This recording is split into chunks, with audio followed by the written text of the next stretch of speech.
नमस्कार मित्रांनो, आज आम्ही बनवणार आहोत गौरींसाठी मुकुट.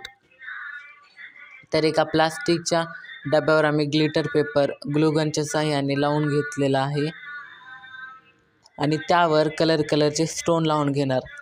जसे आपल्याला डिझाईन आवडेल तशी आपण त्या डब्यावर चिकटून घेऊ. तर आम्ही आमच्या सोयीनुसार असे लावून घेतलेले आहेत. तर तुम्ही तुमच्या आवडीनुसार स्टोन चिकटून घेऊ शकता.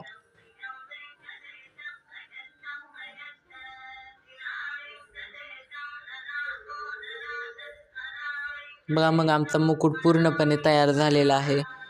तर आता गळ्यातले हार आणि कानात फुलं त्यासाठी दुसरा व्हिडिओ आहे, तुम्ही जाऊन पाहू शकता. तर आता आपण हे गौरीला लावून पाहू.